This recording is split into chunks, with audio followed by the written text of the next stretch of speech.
the bunny woman who kept sitting near my garden every morning. The first time Leopold saw the bunny woman, he dismissed her as an illusion of morning fog.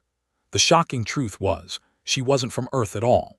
Her delicate touch on his heirloom roses, her profound, knowing gaze into the vastness beyond his garden fence, hinted at cosmic distances. She sat there, day after day, a silent, furry enigma. His mundane life, filled with the simple joys of growing things, was about to be irrevocably altered by the arrival of a gentle alien refugee. His quiet garden was her last hope. Leopold rose with the first hint of light, a practiced quietness guiding his movements. His terra home, a modest structure nestled amidst riotous greenery, offered him sanctuary. The aroma of rich soil and damp leaves pulled him towards his true calling, the garden. He moved with purpose, a well-worn trowel in hand, checking the dew levels on his prized Lyrian orchids. These foreign blossoms, vibrant against Terra's native flora, were his particular triumph. Each petal, a delicate violet with silvered tips, demanded his meticulous attention. Days blurred into weeks, marked by the steady growth of his plants and the increasingly familiar presence near his fence line. A figure, slender and graceful, with fur the color of fresh snow, would appear each dawn. She was Aurelia, though he did not know her name yet. He had initially dismissed her as an illusion, a trick of the mist, but the regularity of her visits cemented her reality. Her tail, a soft, fluffy counterpoint to her ethereal stillness, twitched occasionally, a minor punctuation in her silent vigil. Her gaze, Leopold noted, was always fixed on the Lyrian orchids. Her blue eyes held a depth that spoke of unspoken narratives, a profound melancholy that resonated with the quiet grief he carried. He watched her from a distance, pretending to prune a stray branch, observing the way her head tilted, as if listening to the flowers themselves. She never moved closer than the fence, a self-imposed boundary he respected. He wondered what histories those eyes held, what distant world had sculpted her delicate features. Her presence was a gentle intrusion, a soft disruption to his solitary rhythm, yet he found himself looking forward to her arrival each morning. One morning, as the sun began to warm the eastern sky, Leopold decided to bridge the silent chasm between them. He prepared a cup of his finest herbal tea, brewed from local Terra leaves known for their calming properties, and selected a small, ripe fruit from his orchard, a sun-kissed apricot. He placed them carefully on the porch railing, just within her line of sight from the fence. He retreated into the shadows of his veranda, feigning a sudden interest in a climbing vine, but his attention remained fixed on her. Aurelia remained still, her gaze shifting from the orchids to the offerings on the railing. Her ears, long and expressive, rotated slightly, as if sifting through the morning sounds for any hidden threat. Her posture was poised, ready to flee, yet a deep curiosity seemed to anchor her. He held his breath, a strange mix of hope and apprehension tightening his chest. Would she accept? Would this fragile overture be rejected? Slowly, deliberately, Aurelia moved. Each step was measured, her movements fluid and silent, like a wisp of mist flowing across the grass. She approached the porch, her eyes never leaving the cup and fruit.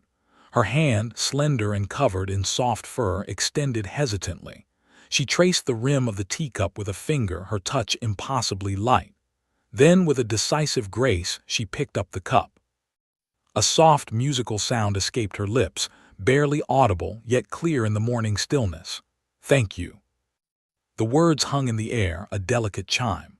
Her voice, gentle and melodic, carried a cadence unlike any he had ever heard. It was not the crisp, precise pronunciation he expected, but a lyrical flow, as if each syllable was a note. Leopold felt a warmth spread through him, a feeling he hadn't known since his wife passed. It was a warmth born of connection, of a barrier softly breached. Aurelia brought the cup to her lips, taking a small, cautious sip. Her blue eyes, meeting his across the expanse of the garden, held a spark of surprise, then a flicker of something akin to gratitude. She took another sip, then delicately peeled the apricot. The simple act felt momentous, a shared moment of peace and sustenance. He stepped forward out of the shadows. "You are welcome," he said, his voice a low rumble, careful not to startle her. "The tea is from my garden, and the apricot is ripe." She nodded, a faint blush appearing on her furry cheeks. "The taste is new," she said, her voice still soft, her words carefully chosen. "And good." She gestured towards the Lyrian orchids. "They are beautiful, like home." Leopold felt a jolt. "Home?" he asked, trying to keep his tone neutral, not pressing. Orlia's gaze returned to the orchids, a familiar melancholy clouding her eyes. She did not elaborate, but the single word, Lyrian, whispered like a secret, confirmed his growing suspicion. His quiet garden, a haven of simple joys, now held a visitor from a distant star, her presence a gentle mystery deepening with every sunrise. He understood in that moment that his life was about to transform, forever altered by the fragile connection sparked between a human gardener and a silent refugee from Lyrian. The following morning, Orlia did not stop at the fence. She stood a few feet closer, near the stone path that wound through Leopold's prized Lyrian orchids. In her small, fur-covered hand, she held something translucent and iridescent, glimmering faintly in the dawn light. She extended it towards him, a silent offering. Leopold approached slowly, his movements deliberate. He reached out, taking the object. It was a seed, unlike any he had ever seen, warm to the touch, pulsing with a faint internal glow. "What is this?" he asked, his voice soft. "Gift," she whispered, her blue eyes intense, watching his reaction. "From home." She made a sweeping gesture towards the sky, then pointed to the orchids. He understood. A seed from Lyrian, a reciprocal gesture for his tea and apricot. He nodded, a smile touching his lips. "Thank you, Orlia." He tucked the seed carefully into his pocket. "Perhaps we can plant it later." She nodded, a soft sound escaping her, a low purr of contentment. From that day their silent routine evolved. Orlia appeared each morning, closer and closer to the porch, sometimes even waiting by the garden gate. She brought other small, curious objects, a smooth, perfectly round stone that felt cool against the skin, a delicate, feather-like fiber that shimmered with changing colors. Leopold, in turn, left fresh fruit, different teas, and sometimes a small, intricate drawing of a flower he had cultivated. Their communication became a dance of gestures and hushed words. Leopold would point to a wilting petal, and Orlia would nod, her gaze understanding, her brow furrowed with a shared concern for the plant's health. He would explain the intricacies of pruning a rose, demonstrating with slow, careful movements, and she would mimic the action, her touch impossibly gentle. One morning he found her tracing the veins of a large leaf, her finger moving with an almost reverent precision. Her blue eyes, usually holding a distant melancholy, now sparkled with curiosity as she observed the intricate patterns of Terra's flora. He saw in her an innate connection to growing things, a profound respect for life that mirrored his own. Her movements were fluid, economical, almost imperceptible. She seemed to glide rather than walk, her furry feet leaving no impression on the soft earth. As the days warmed, Leopold began his morning watering. He carried his heavy, Terra-made watering can, its spout arcing water over the thirsty plants. Orlia watched, fascinated. He offered it to her. "Would you like to try?" She took the can, her small hands grasping the handle. It was clearly heavier than she anticipated. She struggled to lift it, her slender frame swaying. A tiny frown creased her brow. "Heavy," she said, her voice a soft sigh. She tried to angle it, but the weight made her movements clumsy. Water spilled onto her furry shoes. A small gasp of frustration escaped her. Leopold chuckled gently, taking the can back. "It takes practice," he said. He showed her how to brace her arm, how to use her body's weight. She watched intently, then tried again with a smaller, empty can he fetched. This time she managed it, her movements precise and deliberate, pouring a perfect stream onto a thirsty petunia. A triumphant smile lit her face. Later, as the sun dipped below the horizon, casting long shadows across the garden, Leopold often saw her. Not at the fence, but deeper within the garden near the Lyrian orchids.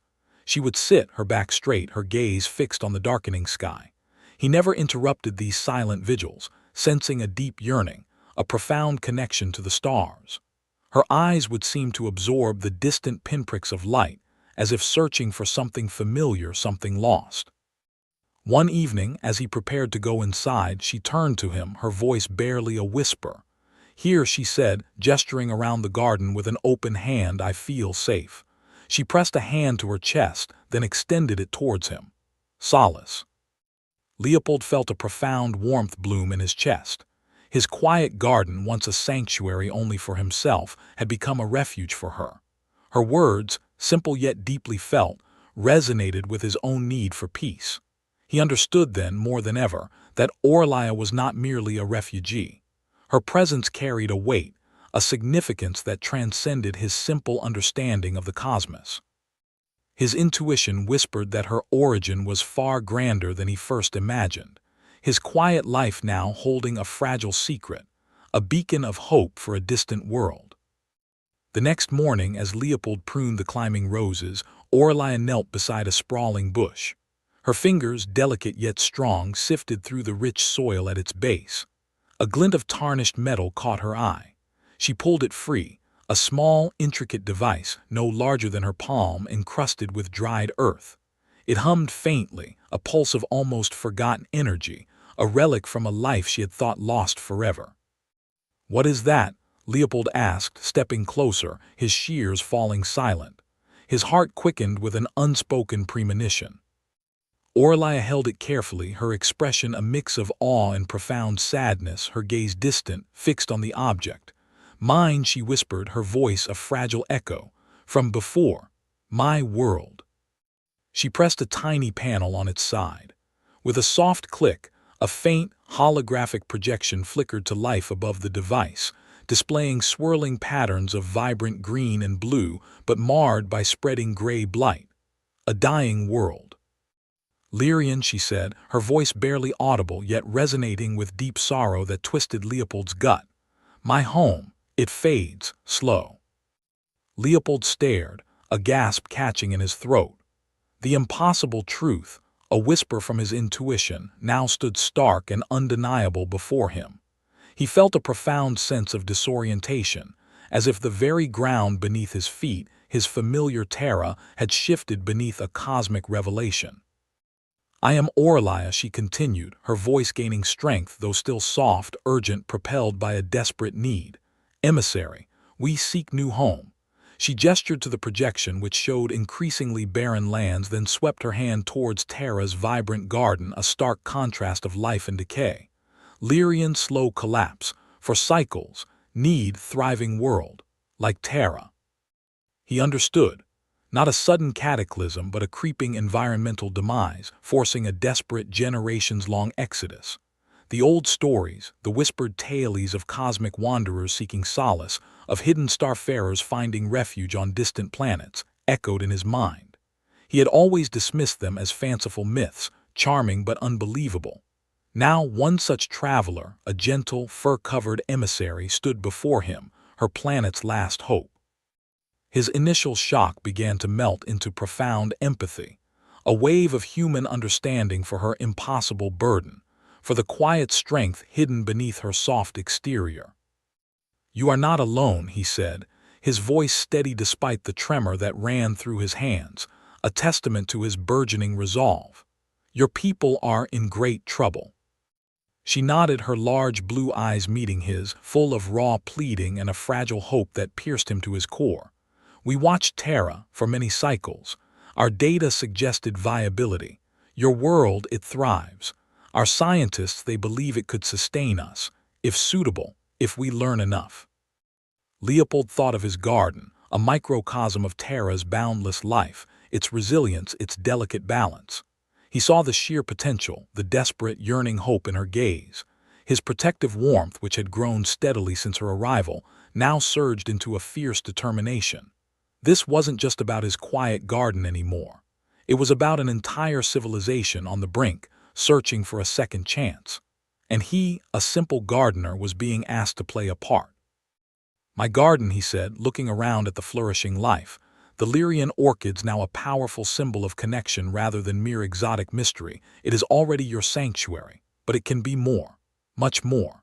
He knelt beside her, his hand resting on the rich, dark soil that had nurtured so much life for so long. It can be a base, a hidden outpost, a place to study, to understand Terra's ecosystem, to gather the knowledge your people need, to help them find their way here safely and peacefully. Orlia looked at him, then at the flickering, fading projection of Lyrian, then back at him, her expression shifting from disbelief to a dawning comprehension, a light igniting in her eyes. Study, for us, an entire world. Yes, he confirmed, picking up a handful of earth, letting it sift through his fingers. The soil composition, the atmospheric elements, the flora and fauna, every intricate detail. We need to know if Terra can truly be a new Lyrian. We need to know how to integrate your people without harm to either world. It will take time and careful work. A faint, genuine smile touched her lips, a fragile blossom of hope unfurling in the early morning light, chasing away some of the shadows in her eyes. You would help us. This immense task. My life has always been about growth, Leopold said, his gaze meeting hers, unwavering, reflecting a profound sense of shared purpose. New beginnings, for plants, for people, for worlds. He looked at the damaged device she still held, its faint hum a quiet plea. Can this communicate with Lyrian? To send data, perhaps? She hesitated, her fingers tracing the device's worn edges, a flicker of technical assessment in her eyes. Damaged. Very weak signal. Only short bursts, perhaps, but yes, with repair. With your access to Terra's energy, and with the data we collect. To send vital information. Not conversation, not yet, but hope. Then we start there, Leopold declared, his resolve firm, a new, exhilarating purpose igniting within him, banishing the last vestiges of his quiet, solitary life. We will begin immediately. We will make this garden your hidden outpost, a beacon of hope for Lyrian. Orlia reached out, her hand gently covering his on the earth, a silent, profound agreement that transcended language. Her touch was soft, yet it conveyed a powerful surge of gratitude and trust, a silent promise exchanged between two disparate beings. The weight of her mission, the desperate hope of her people, now rested on their shared alliance, entwined with the simple rhythms of his garden. Leopold felt a profound sense of purpose bloom within him, far grander than any harvest he had ever tended. His quiet garden, once a personal retreat, had become the unexpected crucible of a shared future, a vital link in an interstellar chain. The stakes were immense, interstellar in scope, but the foundation was a simple, trusting bond, warming his heart with an unexpected love that transcended worlds, promising a future far beyond the garden fence. Orlia's damaged device, resting between them on the soft earth, suddenly pulsed with a faint, urgent light. A series of rapid, intricate symbols flickered across its surface, too swift for Leopold to decipher, but Orlia's expression hardened. Her ears, usually relaxed, flattened slightly against her fur. A message, she whispered, her voice tight with a sudden, profound alarm. She pressed a paw to the device, her fingers flying over its worn surface, interpreting the coded bursts. Her eyes, wide and luminous, met Leopold's. Lyrian. The situation has worsened dramatically, faster than predicted. They require immediate action.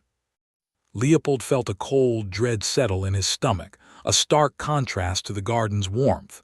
Immediate action. What does that mean? The environmental collapse, Orlia explained, her gaze distant, focused on the holographic projections that still occasionally shimmered from the device, showing her dying world. It is accelerating. Their habitable zones are shrinking. Resources are failing. They are desperate. A tremor ran through her delicate frame. My mission was urgent before. Now it is critical. Every moment counts. As she spoke, the device gave a soft, almost imperceptible whine, a sound unlike its previous quiet operation. Orlia paused, her head tilting, her ears twitching, not towards the garden sounds but inwards towards the device. Her brow furrowed. She traced a finger along the device's casing, her expression shifting from urgency to deep concern. "What is it?" Leopold asked, sensing a new tension. "An energy signature," she replied, her voice barely audible, a faint ripple of unease in its tone. "Subtle, persistent. Not from Lyrian. It's close. Too close." She looked around the garden, her gaze sweeping the familiar roses and orchids, now seeing them through a new lens of potential threat. "It indicates tracking." Leopold followed her gaze, his own senses suddenly heightened. He remembered the faint glints he had dismissed as sunlight reflecting off distant aircraft. He recalled the peculiar silence sometimes, a stillness that felt unnatural. He had chalked it up to his imagination. Now, a cold certainty settled over him. Later that evening, as dusk painted the sky in hues of deep violet and gold, Leopold sat on his porch watching the last light fade. He saw them. 3 small, dark shapes high above his property, moving with a silent, unnatural grace. Drones. They weren't commercial. They weren't military, not in any way he recognized. Their presence was a cold, precise observation, an ominous punctuation mark to Orlia's warning. He watched them for a long time, until they drifted away, leaving only the deepening night and a profound sense of unease. He found Orlia among the Lyrian orchids, her silhouette stark against the faint glow of the stars. She was still, almost statuesque, her gaze fixed on the heavens. "They know," she said, her voice hollow, "or they suspect. The signature, it is stronger now, and I felt the vibrations of the drones. They were watching." She turned to face him, her eyes glistening with unshed tears. "I cannot stay, Leopold. I cannot bring this danger to your world, to your peaceful life. My people's need is great, but your safety, it must be paramount." Leopold walked towards her, his heart aching with a fierce protectiveness. He reached out, gently taking her hands in his. Her fur was soft, warm. "No," he said, his voice firm, unwavering. "You do not leave, not now, not ever." He gripped her hands tighter, conveying a strength he hadn't known he possessed. "We are an alliance, Orlia. We made a promise. My garden is your outpost. My home is your sanctuary." Her eyes searched his, a whirlwind of emotions swirling within their blue depths. "But the risk? They will find me. They will find you. They will disrupt everything." "Then we adapt," Leopold declared, his mind already racing, sifting through memories, assessing possibilities. His life had been quiet, yes, but not without its complexities. He had cultivated more than just plants. He had cultivated connections, skills, a quiet resourcefulness born of necessity. "We conceal. We outwit. My garden might seem simple, but it has secrets. This whole property does. I know how to make things disappear, how to protect what is vital." He thought of old friends, odd favors owed, the quiet networks he had built over decades, long before Orlia's arrival. These were not the tools of a cosmic emissary, but the practical, grounded means of a man who understood the intricate dance of hidden things. "This device," he continued, holding up the Lyrian communicator, "it needs repair. We need to boost its signal, make it untraceable, and we need to gather that data faster than ever.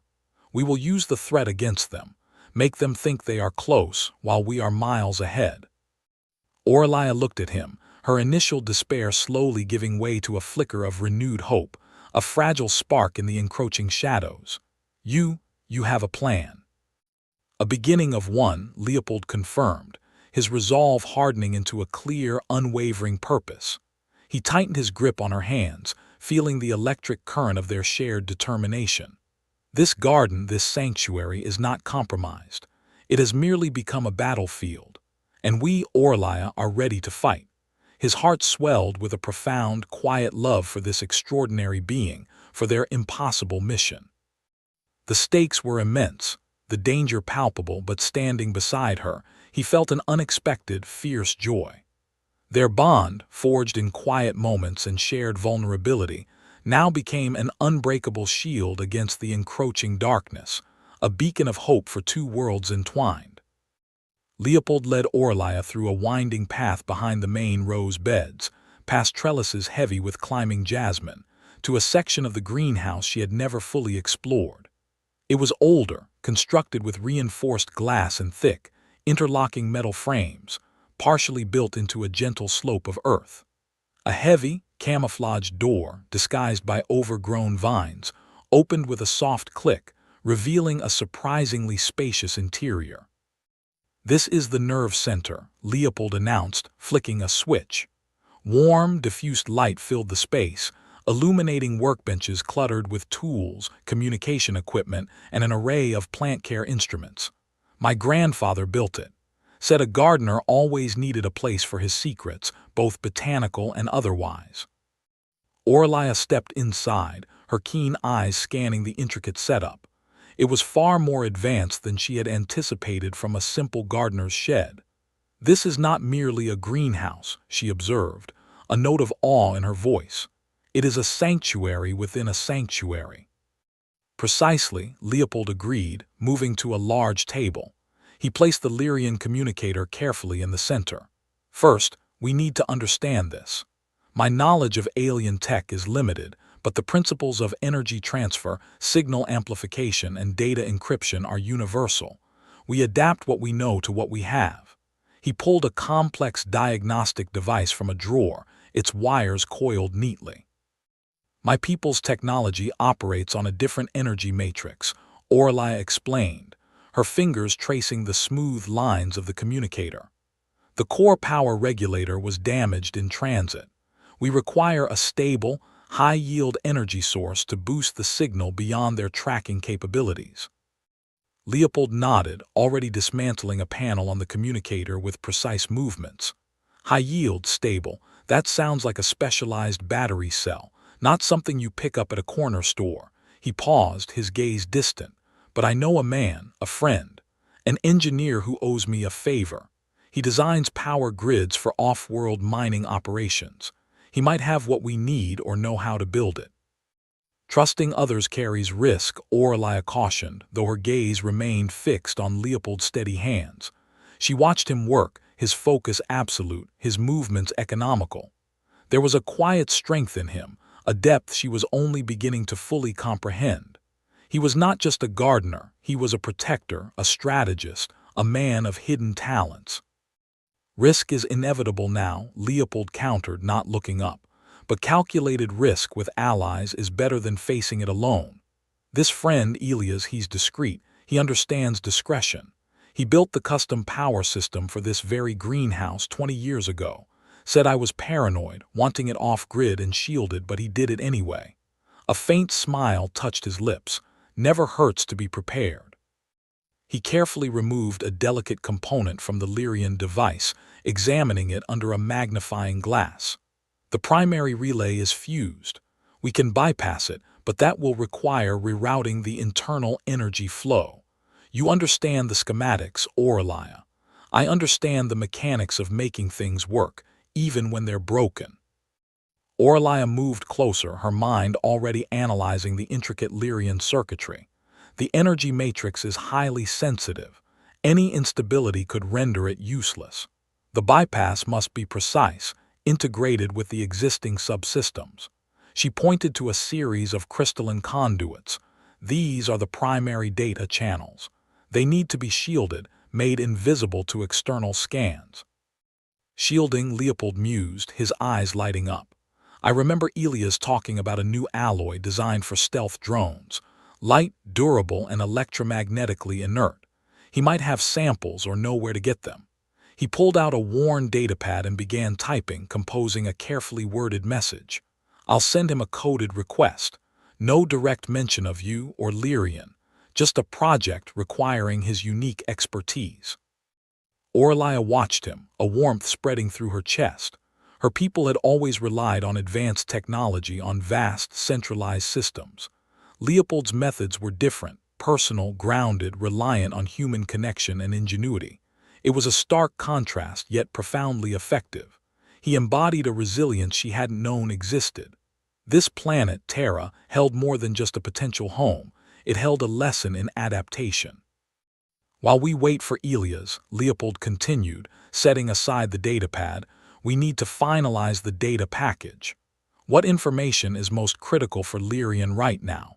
What will give them the best chance of survival, even before full integration?" Ecological viability reports, Oralia responded immediately. Climate patterns, atmospheric composition, water sources, and critically the sociological data on Terra's dominant species. How they interact, their values, their capacity for peaceful coexistence. She moved to a console in the greenhouse, activating a holographic display of Terra's biomes. My initial scans were superficial. Now we must go deeper. Identify areas that mimic Lyrian's natural ecosystems, but with Terra's robust biodiversity. They worked in comfortable silence, a rhythm developing between them. Leopold provided tools, asked insightful questions about Lyrian's technology, and sketched out ideas for the diversion. Oralia focused on refining the data, her fingers flying across the holographic interface, cross-referencing Terra's flora with Lyrian's desperate needs. Each success, however small, fueled their determination. The drones are still out there, Oralia murmured, glancing at a small, discreet sensor Leopold had installed near the reinforced glass. A faint red flicker indicated their persistent presence. They are patient. And we are cunning, Leopold replied, a glint in his eye. Elia's stealth alloy, coupled with a localized energy pulse I can generate from an old agricultural drone, should create a temporary blind spot. A phantom signal, drawing them away from this location, just long enough for the transmission.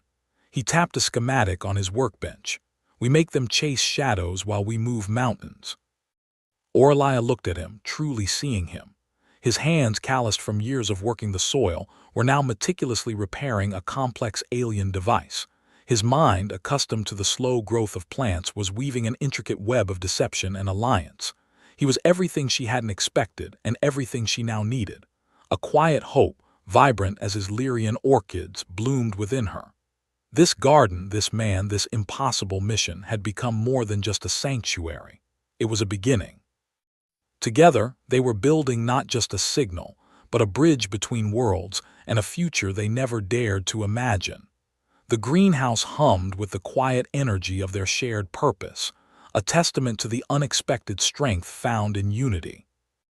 Leopold picked up his comm unit, a device he usually reserved for ordering rare seeds or consulting with fellow horticulturists. He hesitated, then dialed a familiar sequence. Elias, he began, his voice low, I need a favor. A big one.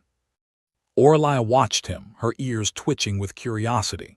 She recognized the change in his demeanor, the quiet intensity that settled over him when facing a serious task. Leopold spoke in coded phrases, referencing rare cultivation equipment and specialized power cells for a new hydroponics project. Elias, on the other end, sounded intrigued, then a little suspicious. Leopold, you're not getting into anything illegal, are you? Elias' voice crackled through the comm unit, a gruff affection in his tone. That old agricultural drone of yours still running? More or less, Leopold replied, a faint smile touching his lips. It needs a boost, and I require some of your custom shielding alloys, the kind that makes things disappear from scanners. A brief silence followed. That's a tall order even for me, Elias finally conceded. What's this hydroponics project really about? Leopold glanced at Oralia, a silent promise passing between them. It's about cultivating a future, Elias. A very important one. I'll explain more when you get here. Can you be discreet? Always, Elias affirmed, a hint of genuine concern now in his voice. I'll be there tomorrow after sunset. Bring cash. The line went dead. He is a good man, Oralia stated, her voice soft. He trusts you implicitly. He's been my friend since our academy days, Leopold confirmed, placing the comm unit back on the workbench. Always enjoyed a good challenge and a good payout. He turned back to the damaged Lyrian communicator. Now we optimize. Elias will provide the power and the cloak. We need to prepare the data channels. Oralia nodded, her focus already returning to the holographic display. She navigated through complex schematics of Lyrian's atmospheric composition, cross-referencing them with Terra's diverse biomes. Lyrian's atmosphere is thinning, losing its protective layers. We need a new world that can sustain our specific photosynthetic processes, but also tolerate Terra's nitrogen-oxygen balance without degradation to our biology. Terra has many extremes, Leopold mused, pointing to a region on the display. From the arid plains of Xylia to the dense forests of Erthos.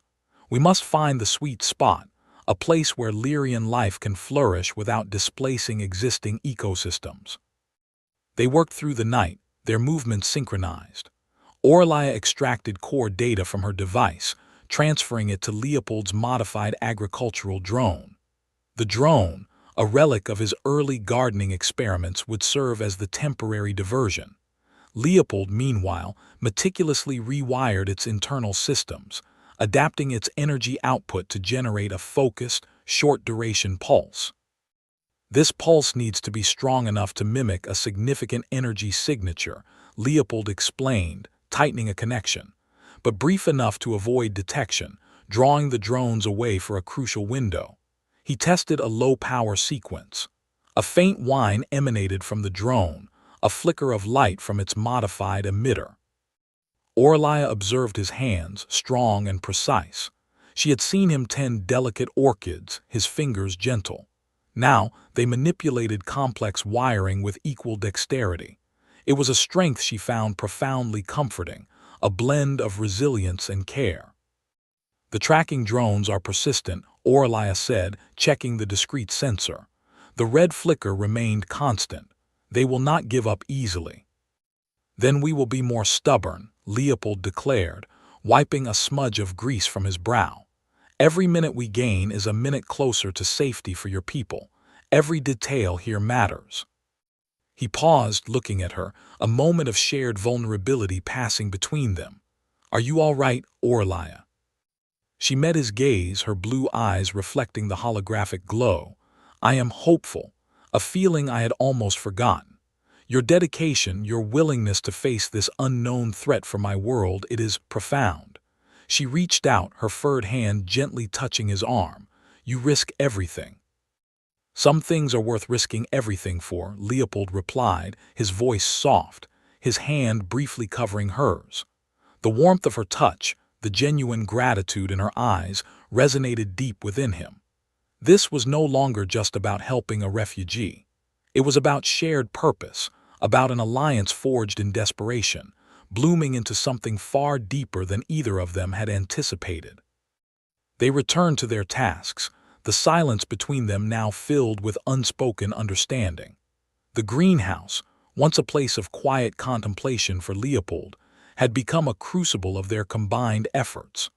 Orlia continued refining the data, identifying specific nutrient profiles and atmospheric conditions that would be vital for Lyrian's survival.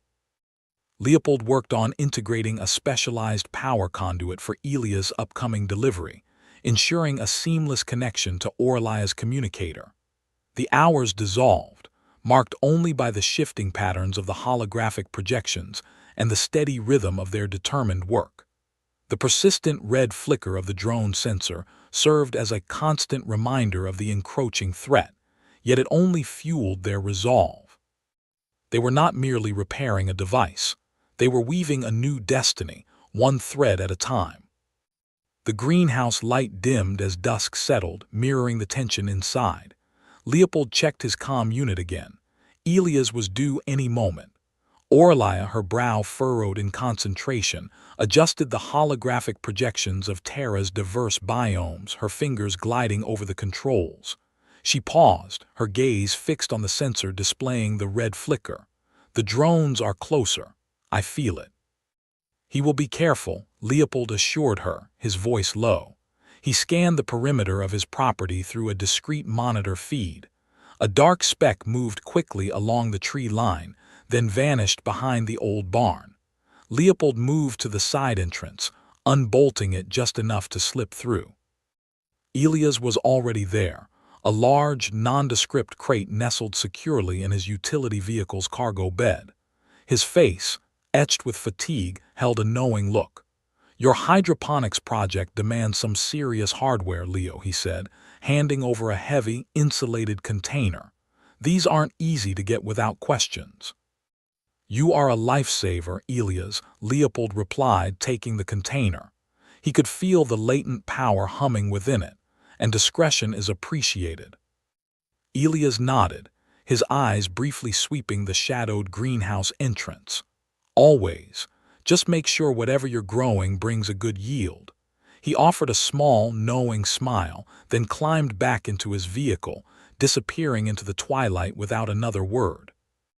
Leopold quickly returned to Orlia, carefully setting the container on the workbench.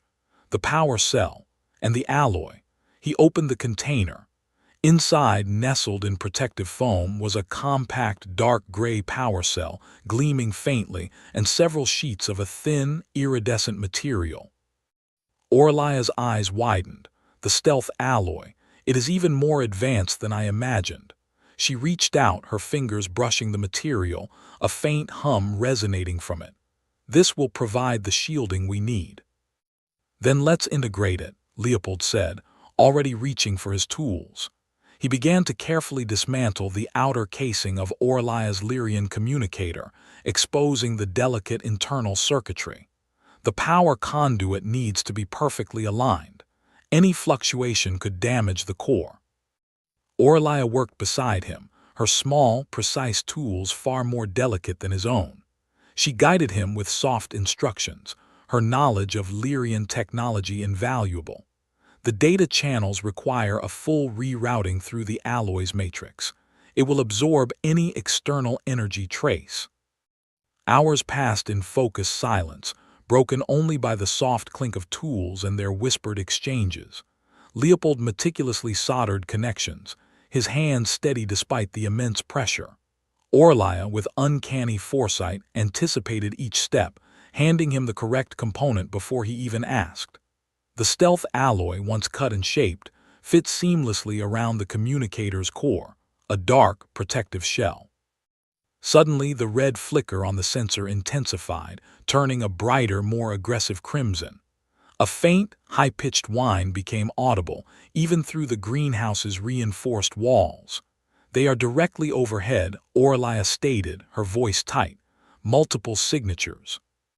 "Now is the time for the diversion," Leopold declared, wiping a bead of sweat from his brow.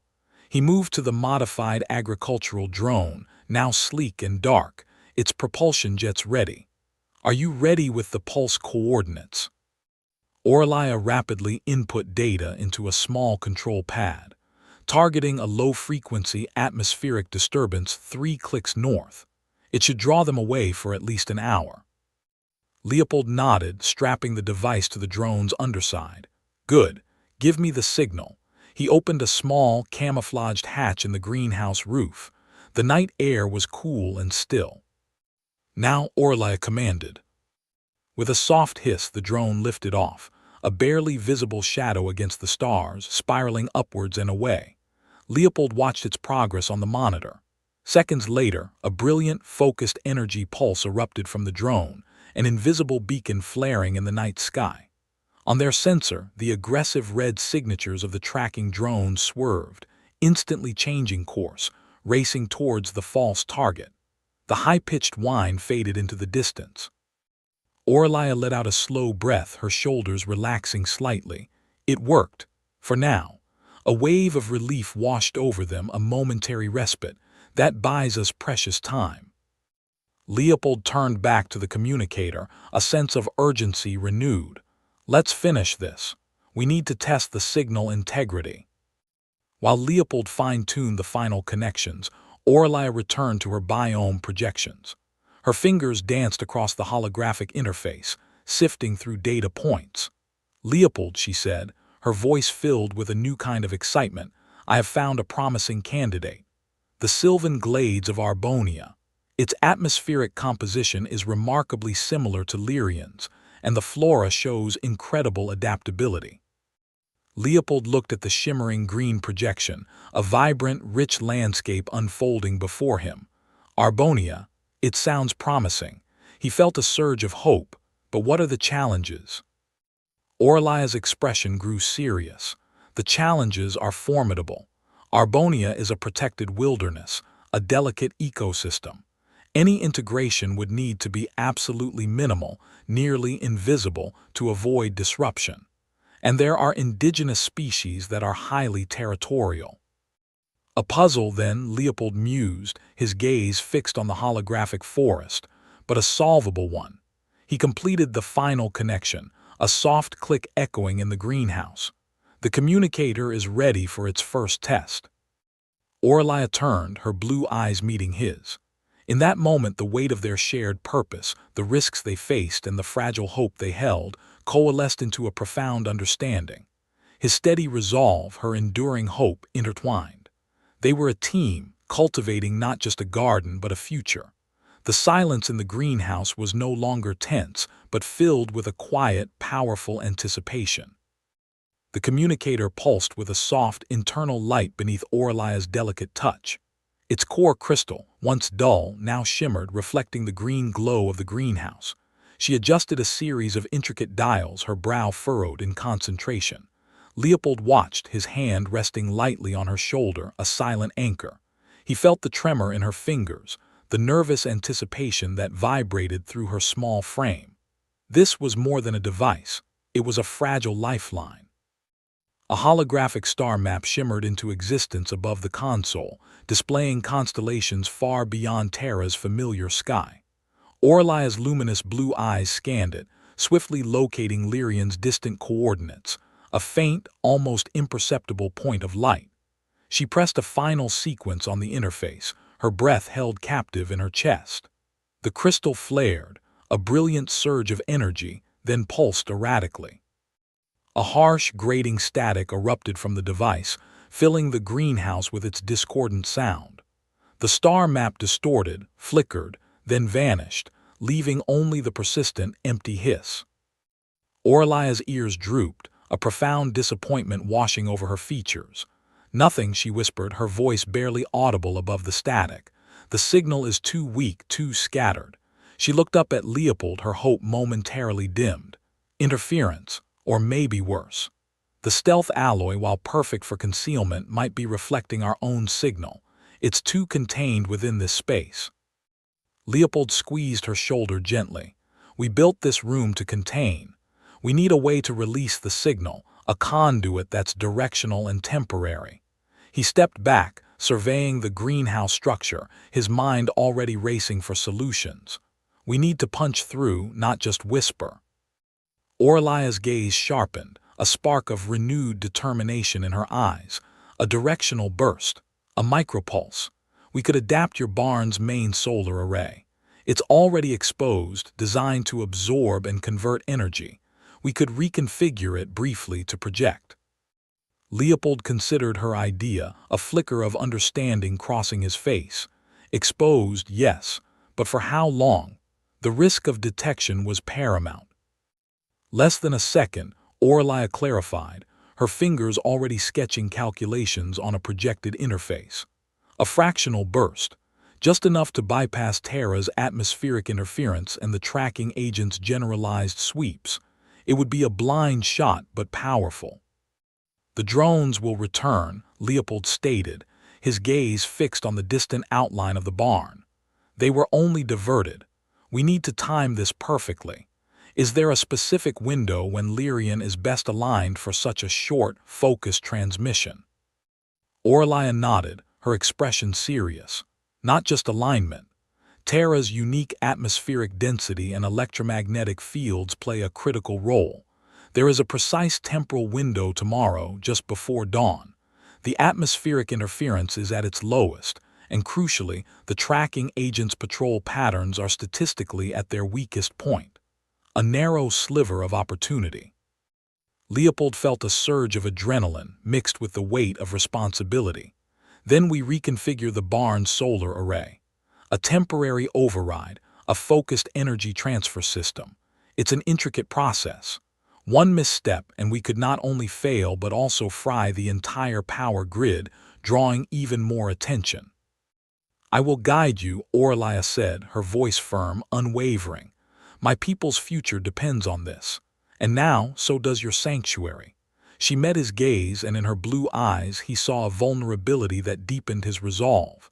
He wasn't just helping a stranger, He was fighting for a partner. "We do it together," Leopold affirmed, his hand tightening on her shoulder.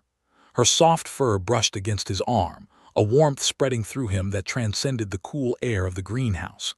He felt a profound shift within him. His life, once so rooted in the quiet rhythm of the soil, was now entwined with the fate of an entire civilization. He was no longer just a gardener. He was a guardian, a co-conspirator in a cosmic game, and he wouldn't have it any other way. The thought brought a strange, exhilarating sense of purpose. Orlia, despite the initial setback, felt a renewed surge of hope. Leopold's unwavering support was a constant anchor. He didn't just understand her mission, he embraced it as his own. She had come to Terra seeking sanctuary, but she had found something more profound. A partner, a true ally who saw past her alien form to the heart of her desperate plea. Her people needed Arbonia, but she knew she needed Leopold. She turned back to the holographic display, bringing up the shimmering green projection of the Sylvan Glades. "The data on Arbonia is critical. We must ensure this information reaches Lyrian. The challenges remain immense. As I mentioned, its indigenous species, the Arbonian Sentinels, are guardians of their ecosystem. They are fiercely territorial and protective. Any integration plan would require extreme caution, an almost invisible presence, to avoid conflict and disruption. It's a delicate balance." "We will find a way," Leopold affirmed, his gaze steady on the holographic forest. "Every challenge is just a puzzle awaiting a solution. We've solved harder ones." He felt a quiet confidence settling over him. They had a plan, a timeline, and each other. They began planning the intricate modifications needed for the solar array. The greenhouse hummed with the low murmur of their voices, the rustle of schematics, and the quiet whir of the dormant communicator.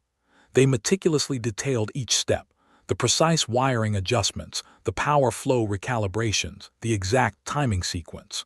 The new plan was audacious, dangerous, and their only option. They knew the tracking agents would be back, vigilant and persistent. The coming dawn would either bring salvation for Lyrian or a profound, enduring silence. They worked through the night, fueled by a shared, desperate hope. The night deepened around the barn as Leopold and Orlia began their work. Leopold, with a toolbox clanking softly, scaled the access ladder to the barn's roof. Orlia, agile despite the height, followed him, her movements precise and quiet. The wind, a cold whisper, tugged at their clothing. "The main power conduits are here," Leopold said, pointing to a thick bundle of cables running along the solar array's frame. "We need to reroute the primary collection to bypass the grid's dampeners and direct the full surge into the communicator." Orlia knelt beside him, her sensitive fingers tracing the wiring. "The power flow will be immense, Leopold. A direct, unfiltered burst.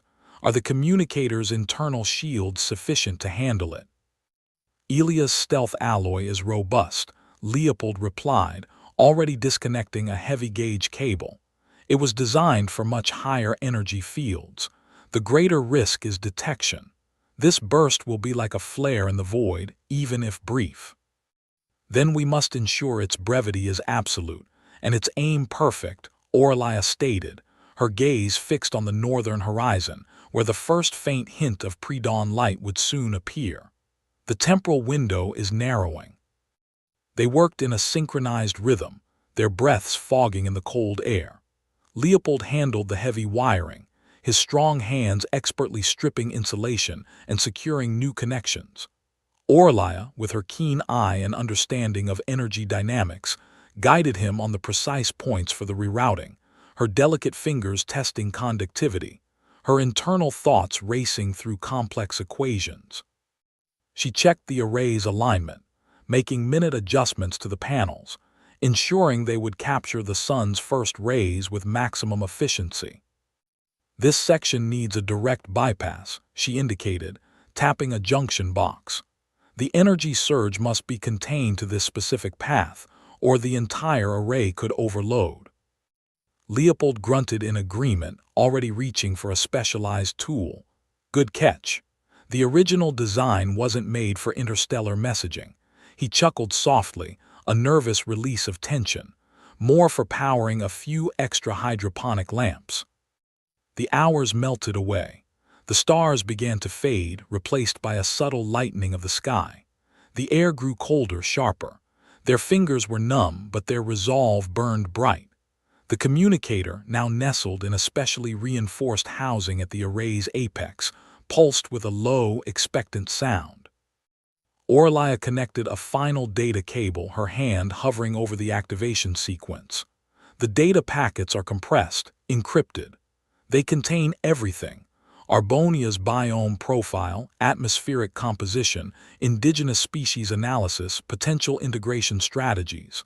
All of it, a desperate plea for a new beginning. Leopold moved closer, his hand resting gently on her shoulder. "We've done everything we can. The rest is up to the stars."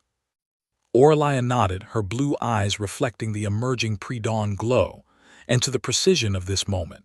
She took a deep breath, steadying herself. The window is now. 3, 2, 1. She pressed the activation sequence. A silent, invisible wave of energy surged through the reconfigured solar array. For a split second, the panels pulsed with an almost imperceptible glow, drawing every available photon from the emerging dawn. The communicator, designed for subtlety, now became a focused beacon, directing a concentrated burst of data across unimaginable distances. Leopold felt a faint vibration under his feet, a tremor that spoke of immense power unleashed. The air around them crackled with residual energy, a faint scent of ionized particles hanging in the frigid morning. Then just as suddenly it ceased. The array returned to its dormant state, the faint glow vanishing, the vibration fading. The silence that followed was profound, heavy with anticipation. Orlia kept her hand on the console, her expression unreadable. She closed her eyes, listening, searching for any feedback. Leopold watched her, his own heart pounding. He knew the odds were astronomical. The sheer distance, the interference, the possibility of detection. After a long moment, Orlia opened her eyes. A slow, tentative smile touched her lips, a signal, faint but definitive, an acknowledgement pulse. Her voice was soft, laced with an emotion Leopold had rarely heard from her, pure, unadulterated relief. It went through. They received it. Leopold let out a breath he hadn't realized he was holding. A wave of exhaustion washed over him, followed by an overwhelming sense of triumph. "They know," he whispered. "They know about Arbonia." Orlia turned, her luminous eyes meeting his. "This is not the end, Leopold. It is only the beginning. The data will need to be analyzed, verified. They will send a response, a confirmation, perhaps even a preliminary integration team. But the pathway is open. We have given Lyrian hope." He reached out, pulling her gently into a hug. Her fur was soft against his cheek, her body trembling slightly. He held her tight, feeling the warmth of her small form against his larger one. This was more than a mission. It was a testament to their shared will, their improbable alliance. He had risked everything for a stranger from another world, and in doing so had found a purpose he never imagined. "We did it," he murmured into her fur, the words a quiet promise. "Together." Orlia pulled back slightly, her gaze unwavering. "Yes, together." Her eyes held a new light, a flicker of something beyond gratitude, something warm and deeply personal. But the tracking agents will have undoubtedly noticed that energy signature. Even if brief, it was significant. We have bought time, but we have also drawn attention. Leopold nodded, the momentary euphoria tempered by renewed caution. "Then we prepare. We've shown them a ghost. Now we show them nothing." He looked around the barn roof, the faint light of dawn painting the landscape in soft grays and blues. "We need to dismantle this temporary setup. Make it look like nothing ever happened." They began the painstaking process of revering their modifications, working with renewed energy despite their weariness. Every removed cable, every reconnected circuit, was a step towards erasing their tracks. The chill of the morning air seemed to invigorate them, sharpening their focus. This was not just about transmitting data. It was about protecting their sanctuary, their fragile hope. The first faint chirps of birds began to break the pre-dawn silence, a terrestrial rhythm resuming, oblivious to the cosmic message that had just traversed the stars from this unassuming barn. They had won a battle, but the war for Lyrian's future and for their own safety was far from over. The sun was rising, bringing with it both warmth and renewed vigilance. The sun was a fiery orb cresting the eastern hills when the last connection was severed. Leopold coiled the final cable, tucking it into a hidden recess of the barn wall. Orlia secured the communicator within its insulated casing, the device now indistinguishable from any other piece of farm equipment. Their breaths plumed in the cool morning air, a shared exhaustion settling between them. "They will be here soon," Orlia stated, her voice soft but firm. The energy spike was undeniable. Leopold nodded, wiping a streak of grease from his cheek. "Yes, but we've given them nothing to find. Nothing obvious anyway." He surveyed the barn, his gaze sharp and calculating. "We need to make it look like a regular farm, a bit disheveled but innocent." "Disheveled is easily achieved," Orlia observed, a faint amusement in her tone as she gestured to a pile of old tools. "Indeed," Leopold agreed, a plan already forming. "But we need to think beyond the immediate. They'll search, not just here but everywhere." He led her down the ladder, his movements brisk. "My property has a few secrets. Old drainage tunnels, long unused root cellars, places even I forget about sometimes." They worked quickly, their movements synchronized. Leopold scattered hay over the now empty space where the array had been connected. Orlia carefully replaced a loose floorboard near the barn's main entrance, concealing the last lingering sign of their presence. "These agents," Orlia began, her internal thought breaking through her focused work, "they are persistent. They will use scans, thermal imaging. They won't just look with their eyes." "I know," Leopold replied, stacking several feed sacks strategically. "That's why we don't just hide things. We misdirect. My old agricultural drone, the one we used for the initial diversion, it has a secondary function. A low-frequency emitter, designed to deter pests from the crops. It can also create localized energy fluctuations, enough to confuse basic scans."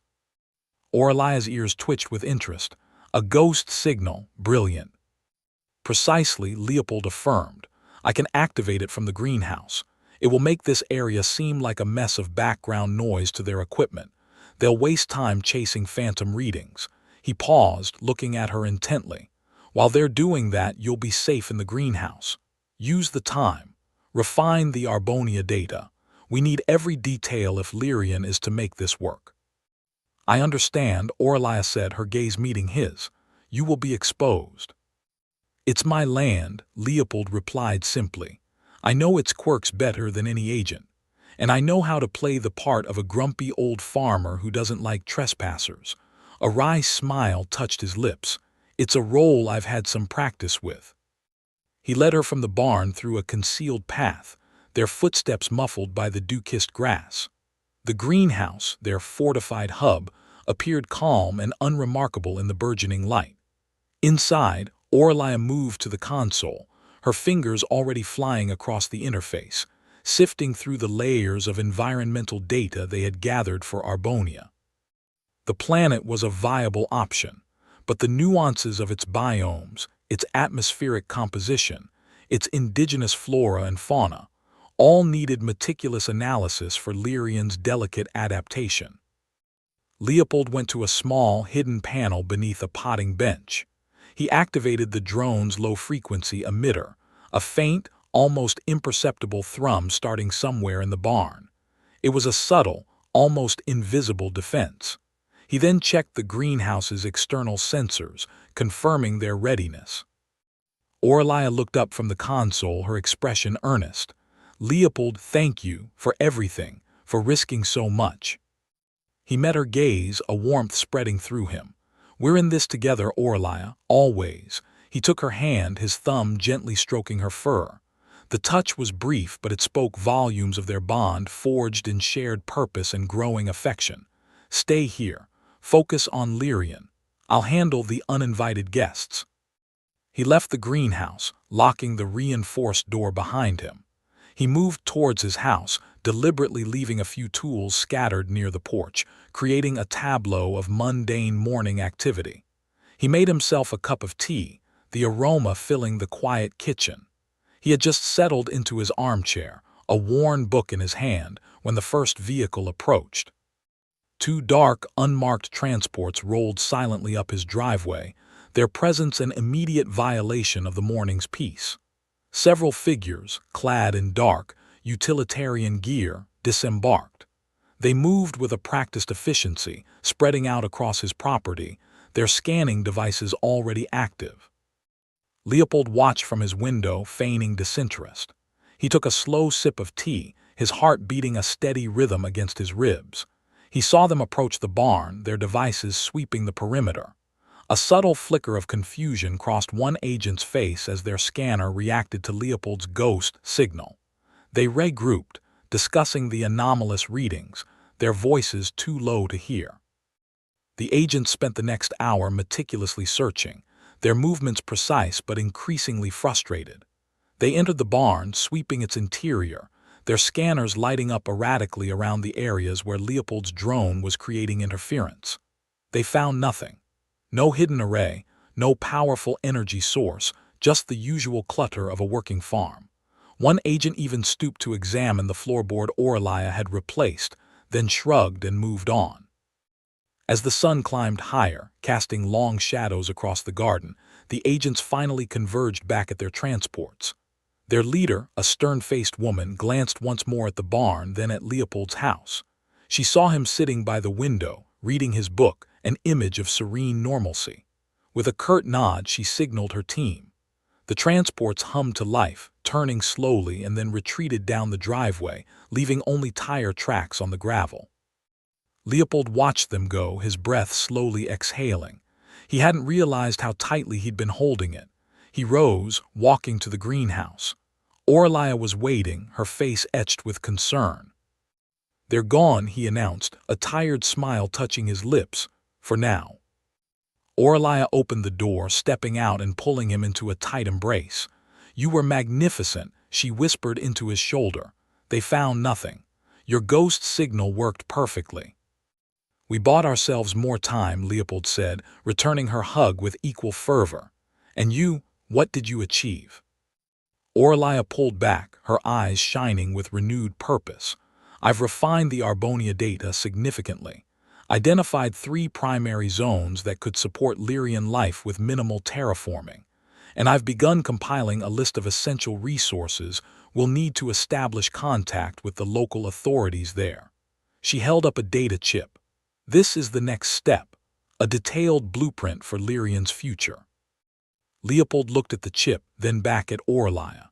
The immediate threat was gone, but the path ahead was still long and complex. Yet standing there in the warmth of the morning sun, surrounded by his thriving garden with Oralia by his side, he felt an unwavering certainty. They had faced down a threat and emerged stronger. Their alliance was unbreakable, their purpose clear. The future, however challenging, they would cultivate together. They had cultivated hope. Now the real work began. Oralia held the data chip like a promise, her gaze fixed on Leopold. "The sylvan glades of Arbonia offer the most promise," she stated, her voice quiet but firm. "Rich biodiversity, stable climate, and critically, a low human population density. We need to secure a direct, encrypted channel to Lyrian for ongoing coordination." Leopold nodded, already moving. "The barn array was temporary, too risky for sustained use. We need something more permanent, more discreet." He led her to a small, unassuming shed at the far edge of his property, almost swallowed by overgrown vines and thick foliage. It looked like an abandoned storage space, but inside it was surprisingly spacious, filled with old tools and forgotten projects. A faint, earthy scent lingered in the air. "My grandfather built this as a root cellar," Leopold explained, running a hand over a sturdy wooden beam. "I reinforced it years ago, added insulation and a rudimentary soundproofing. It's almost completely off the grid." Orlia's ears twitched, scanning the interior with an almost imperceptible hum. A perfect Faraday cage if properly sealed, she confirmed, her blue eyes gleaming. She pulled out a compact, advanced device from her pouch, smaller and more refined than the previous communicator. This is a long-range beacon. It requires minimal power for continuous data pulses, but to establish a two-way channel, we need a focused energy burst, similar to what we achieved on the barn roof, but sustained and directional. Sustained and directional, Leopold mused, his gaze sweeping the shed's interior, already strategizing. We could tap into the geothermal vents I installed for the greenhouse's auxiliary heating. With some modifications, we can channel that energy directly here, bypassing external power sources. He began moving old crates and sacks, revealing a reinforced panel in the floor. This connects to the main geothermal conduit. It's a closed system, self-contained, no external energy signature, completely isolated. They worked quickly, their movements synchronized by unspoken understanding. Leopold bypassed the conduit's main flow, rerouting a controlled amount of thermal energy through an insulated pipe he pulled from a hidden compartment. Orlia, with astonishing precision, adapted the small beacon, connecting it to the improvised power source with specialized thin wires that glowed faintly. The shed, once a forgotten corner, pulsed with a low, controlled energy current, a quiet heart beating with purpose. The Arbonia blueprint will be transmitted first, Orlia explained, her fingers dancing across the beacon's interface, programming a complex data burst. And then, a request for Lyrian to dispatch a reconnaissance vessel, unarmed. It will proceed to a predetermined coordinate near Arbonia. They will need to confirm the viability themselves, assess the environmental risks, and begin initial habitat scouting. And the human element? Leopold asked, tightening a connection on a power regulator. Terra's governments won't take kindly to an unannounced alien migration, even a peaceful one. Orlia paused, her ears drooping slightly. That is the greatest challenge. My people are peaceful, but our appearance is distinct. We cannot integrate overtly without causing widespread alarm, potentially even fear and hostility. The initial integration must be quiet, gradual, almost imperceptible. We need to find a way to establish contact with sympathetic human authorities on Arbonia, perhaps through scientific or environmental channels, without revealing our full intent too soon.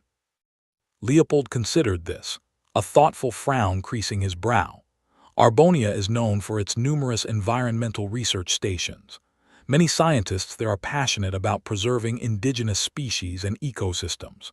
Perhaps we can approach them as a delegation seeking sanctuary for an endangered species from a remote, previously undiscovered part of Terra. It's a deception, yes, but one born of profound necessity. A necessity for survival, Orlia confirmed, her eyes meeting his, a flicker of raw desperation in their depths. Lyrian's population is dwindling rapidly. We estimate only a few cycles remain before irreversible environmental collapse. This plan, however fragile, is our final, desperate hope. As the beacon glowed brighter, establishing a faint, continuous connection with Lyrian, a small, coded message pulsed back. Orlia's fingers flew across the controls, deciphering it with practiced speed. Her expression shifted, a flicker of concern crossing her features, tightening the delicate lines around her mouth. "What is it?" Leopold asked, sensing the sudden change in her demeanor. "It's from the Lyrian Council," Orlia replied, her voice strained, a tremor barely perceptible. "They are acutely aware of the accelerating collapse. They appreciate the Arbonia data. But there is a faction, the Purity Keepers, growing in influence. They advocate for a more direct, assertive approach. They believe Terra's resources should be claimed, not requested." Leopold's jaw tightened. A faction of aggressors, that complicates things significantly. "They are desperate," Orlia clarified, looking up at him, "not inherently malicious. But their desperation could endanger everything we are trying to achieve. The Council wants me to accelerate the integration plan. They fear the Purity Keepers might attempt a unilateral, unsanctioned exodus if they perceive our current strategy as too slow or too weak. This was a new, internal threat, far more subtle than the tracking agents, yet potentially more catastrophic. It underscored the urgency, but also the incredibly delicate balance required for their mission. "So we're not just finding a home," Leopold said, his gaze firm, meeting her worried eyes. "We're also trying to prevent a potential conflict. We need to demonstrate the success of a peaceful integration, and quickly, to sway Lyrian's internal politics." "Precisely," Orlia confirmed, her hand reaching for his, her fingers intertwining with his own. "Our success here is not just for Lyrian, but for Terra's peace as well. We must prove this quiet path is the only viable one for both our worlds." Their fingers intertwined, a shared resolve passing between them like a silent current.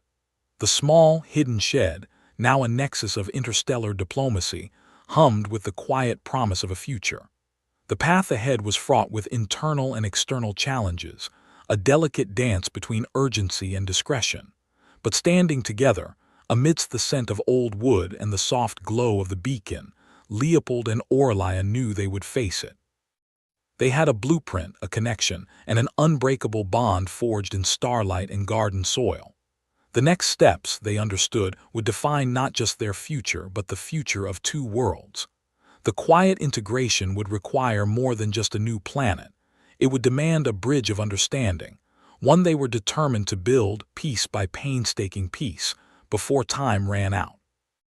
A week later, the geothermal shed pulsed with a different kind of energy.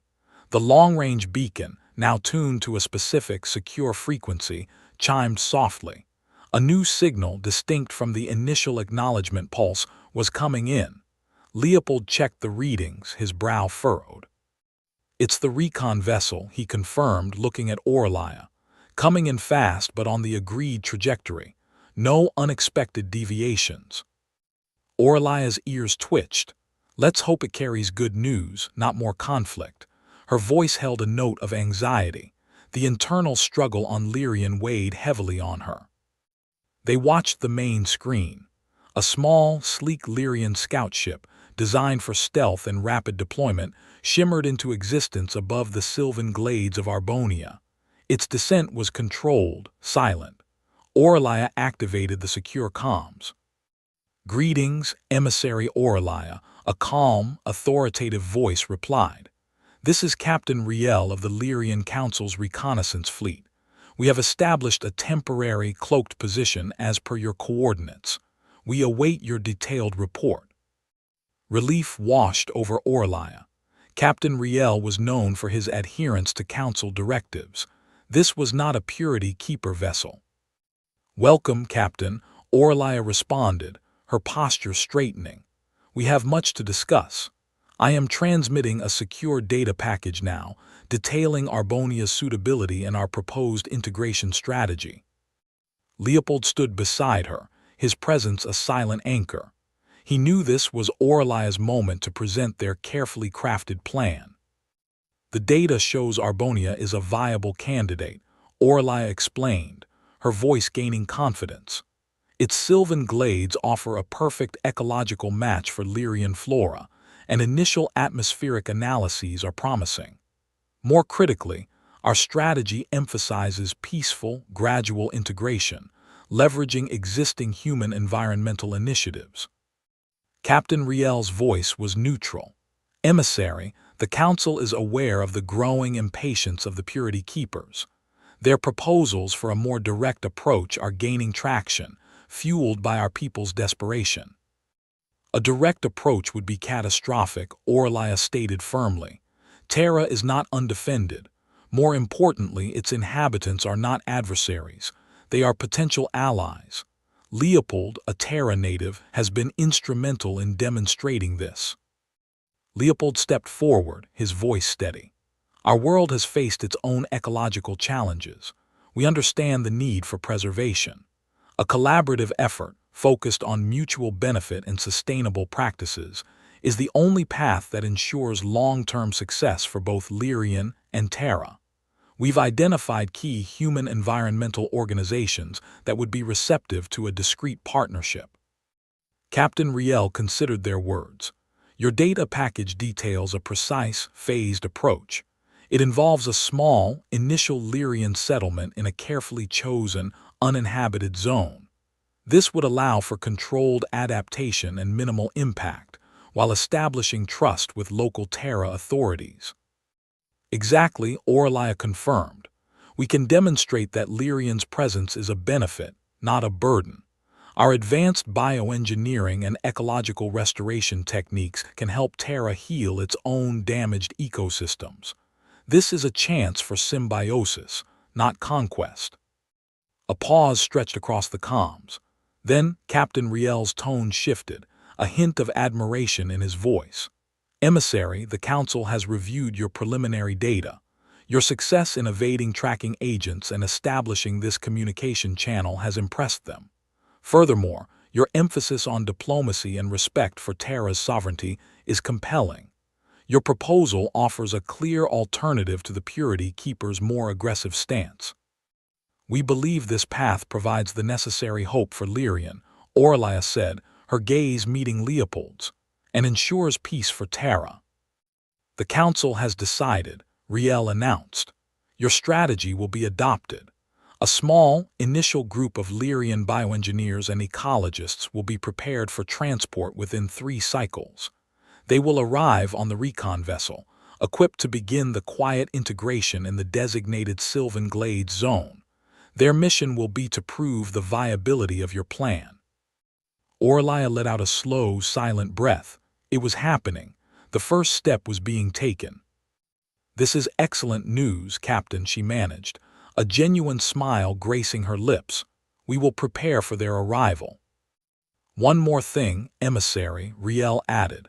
Your reports indicate an unusual bond with this Terra native, Leopold. The Council recognizes the strength this partnership brings to your mission. Your understanding of Terra's people through him is invaluable. Leopold felt a warmth spread through him. Their alliance, forged in desperation, was now being recognized as a cornerstone of interspecies diplomacy. After the transmission concluded, Aurelia turned to Leopold, her eyes shining. We did it, Leopold. The quiet path. The Council chose peace. We did it, Aurelia, he echoed, pulling her into a gentle embrace. Her fur was soft against his cheek, her presence a comfort. This is just the beginning, though. A lot of work ahead. Work we will face together, she whispered, her fingers tracing the lines of his hand. My people will find a home, and they will do so with respect and understanding. Because of you, because of this garden. Over the following months, the geothermal shed became a discrete coordination center. The first Lyrian team arrived, a small group of scientists and botanists, blending seamlessly into the Sylvan Glades. They worked tirelessly, guided by Aurelia's blueprint and Leopold's intimate knowledge of Terra's flora. They established a sustainable, self-sufficient outpost, carefully introducing Lyrian plant life in harmony with Arbonia's ecosystem. Their presence remained unnoticed by the wider human population, a testament to the meticulous planning and the Lyrian Council's commitment to the quiet integration. The Purity Keepers, seeing the successful, peaceful progress and the Council's firm stance, gradually lost influence. The desperation that fueled their aggression began to wane as hope for a new, shared future blossomed. Aurelia and Leopold continued their mornings in the garden, a ritual that had started it all. The Lyrian orchids thrived, alongside a patch of newly introduced Lyrian lumina moss, its soft glow a gentle reminder of the bridge they had built. One crisp morning, as the sun painted the sky in hues of rose and gold, Aurelia looked at Leopold, her hand resting on his arm. My mission brought me here seeking a home for my people, she said softly. But I found more than just a new world. I found my own home, here with you in this garden. Leopold smiled, pressing a kiss to her forehead. And I found a future I never imagined possible. Our love, like these plants, needed tending, patience, and a belief in something extraordinary. They stood amidst the vibrant life they had cultivated, not just flowers and moss, but a future for two worlds, intertwined by a love that had defied distance, suspicion, and the vastness of the stars. The quiet integration was not just a plan. It was a living, breathing reality, rooted in the soil of Leopold's garden, tended by two hearts that had found each other across the cosmos. Their journey was complete, a testament to the profound power of unexpected connection, proving that even the grandest destinies could begin with a single, gentle touch in a sun-drenched garden.